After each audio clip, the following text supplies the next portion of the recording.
Monsieur Clément Savadogo, bonsoir. Bonsoir.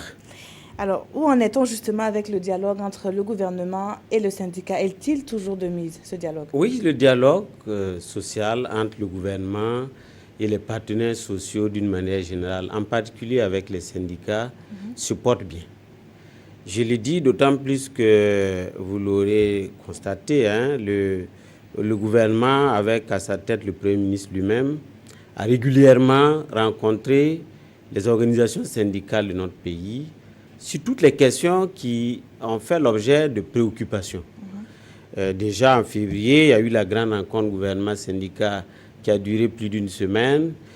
Puis après, par 3 ou 4 fois, le chef du gouvernement lui-même, avec ses ministres, ont rencontré encore une fois les organisations syndicales. Donc, on ne peut pas dire que le dialogue social n'est pas de mise dans notre pays.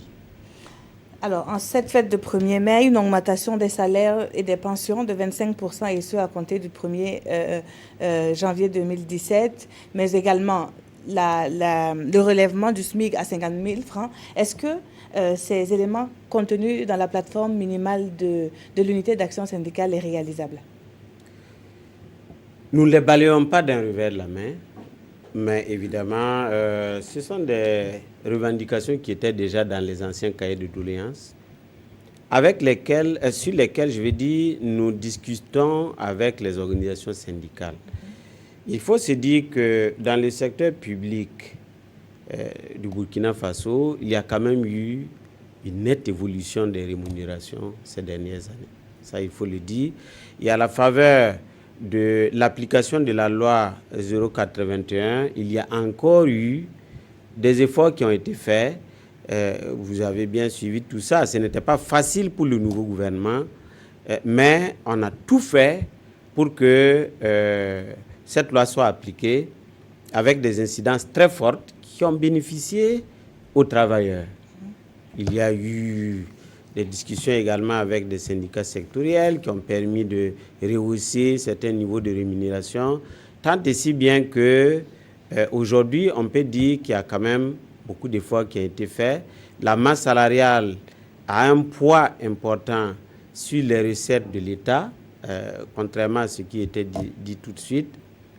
On ne peut pas négliger ce paramètre dans la gestion de l'économie nationale et on est obligé d'en tenir compte.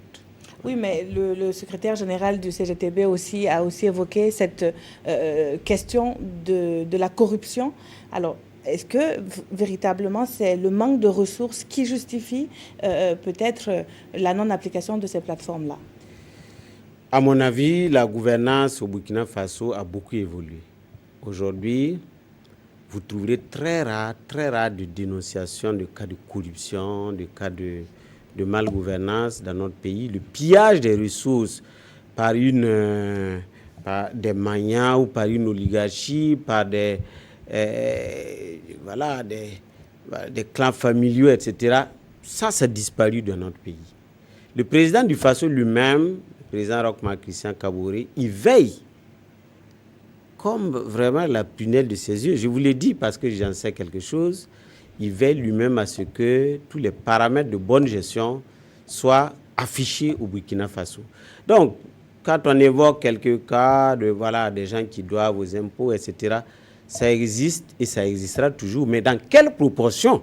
Est-ce que c'est ça qui fait qu'on n'arrive pas à multiplier les salaires des fonctionnaires par le nombre de fois que nous souhaitons? Je ne pense pas. Parce qu'ils ont parlé d'une augmentation de salaire qui n'est pas intervenue depuis un certain nombre d'années aussi. Ah oui, mais pendant ce temps, la masse salariale est déjà à 47%. On va faire une augmentation dans quelles conditions? Le Burkina Faso ne peut pas se ramener à ses fonctionnaires, vous le savez bien. Et ça, j'insiste là-dessus parce que c'est un paramètre important de la gestion macroéconomique de tous les pays. Et le Burkina Faso, dans la sous-région, est le pays qui allait aussi fort en matière de masse salariale. Donc, quand même, c'est inquiétant. On ne peut pas ne pas tenir compte de ça. Alors, Monsieur le ministre, les reportages que nous avons également suivis, le secrétaire général de la CGTB a évoqué ce qu'il a appelé société écran, donc des cabinets qui recrutent du personnel pour d'autres sociétés. Est-ce que l'État a un droit de regard là-dessus? Oui, en effet, dans notre dispositif juridique, cette possibilité existe. C'est des sociétés de placement qui recrutent du personnel pour les placer auprès de sociétés. Le vrai employeur, c'est cette deuxième société. Mais comme la loi le permet, effectivement, nous délivrons des autorisations pour un certain nombre de sociétés qui le font. Ça existe aussi ailleurs, dans le Code du travail, c'est permis. Mais évidemment, certaines de ces sociétés peut-être se comportent de manière pas tout à fait responsable, de sorte qu'on peut dire qu'il y a extorsion des revenus des travailleurs sur leur dos. Donc, dans le cadre de la révision du Code du travail, c'est l'une des questions que nous allons nous poser. Est-ce que ces dispositions-là, on les module? Est-ce que le principe, même s'il est maintenu, comment on peut faire en sorte qu'on protège davantage le travailleur? Mais je dois dire que ce ne sont pas des cas, ces cas ne sont pas légion dans notre pays. C'est surtout auprès de sociétés minières ou de quelques rares autres sociétés que cette situation existe.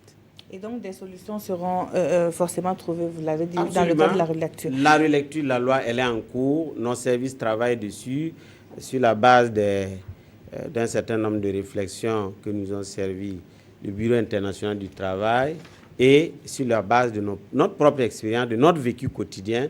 Les partenaires sociaux, syndicats, patrons, ils seront tous associés et nous verrons bien sûr pour que ce soit de manière consensuelle et participative que tout cela sera fait. Alors, monsieur le ministre, très rapidement, nous sommes le 1er mai. Quels sont peut-être vos vœux à l'endroit de tous les travailleurs?